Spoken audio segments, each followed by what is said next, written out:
Eu fechava a loja, ia pra frente do banheiro, me ajoelhava, diante de Deus eu tô falando isso. Me ajoelhava na frente do banheiro e eu começava a chorar, porque eu não queria voltar pra casa. Porque se eu voltasse pra... A gente não... Tinha vezes que a gente não tinha dinheiro, mas a gente conseguia, de alguma forma, pra cheirar. Eu sabia que se eu voltasse pra casa, a gente ia cheirar. E não partia dele, partia de mim. Já tava num ponto que partia de mim. E isso era o que mais doía nele. Porque... Inclusive...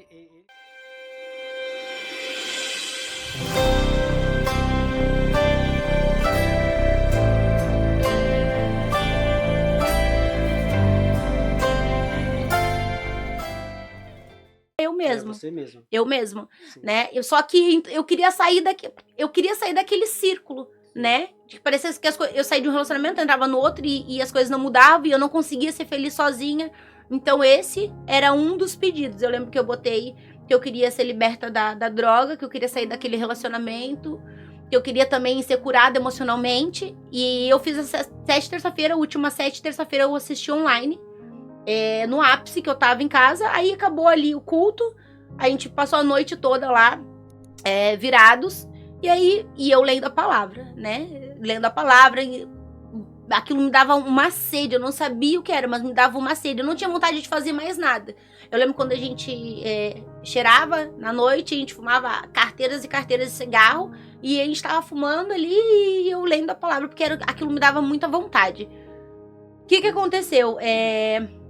Eu conheci numa das últimas vezes que eu tava muito ruim, antes do meu encontro com Jesus, eu fui num culto de terça-feira e eu falei, Jesus, se o Senhor quer que eu fique aqui, e se o Senhor quer me transformar, quer me ajudar, eu não consigo ficar aqui sem conhecer pessoas. Isso numa terça-feira, eu em pé no momento do louvor. Eu não conheço ninguém, eu não sei como que eu vou fazer pra me manter. Mas põe pessoas na minha vida que não sejam só pessoas... Eu lembro que eu falei até assim, que não sejam pessoas velhas, porque só aparecia pessoas pra me convidar pra célula, que eu fui uma vez e eu não gostei. E aí eu falei, põe pessoas que eu vou me conectar com essas pessoas, né? Que vão me ajudar nesse processo. Laércio, não deu 5 minutos, eu me sentei, chegou uma menina do lado e falou assim, oi, você é nova aqui? Olha. Essa menina foi quem me levou pro retiro, que foi o retiro que eu tive encontro com Deus. E essa menina foi quem me ensinou, quem me discipulou e quem me ensinou a importância do discipulado.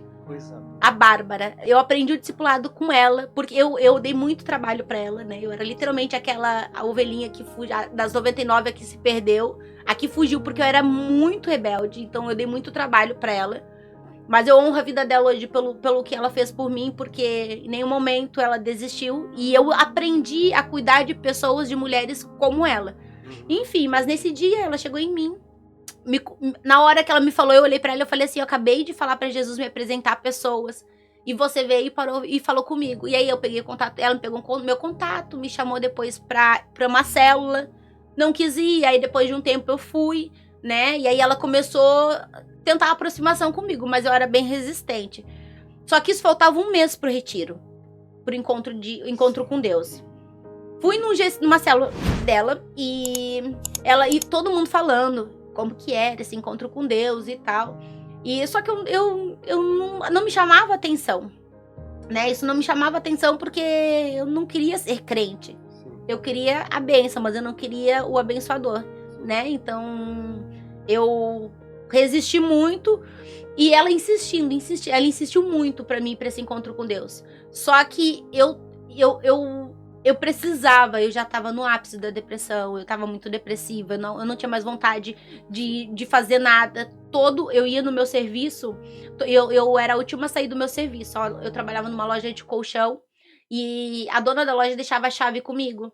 Então, toda vez que eu fechava a loja, ia pra frente do banheiro, me ajoelhava, diante de Deus eu tô falando isso, me ajoelhava na frente do banheiro e eu começava a chorar, porque eu não queria voltar pra casa.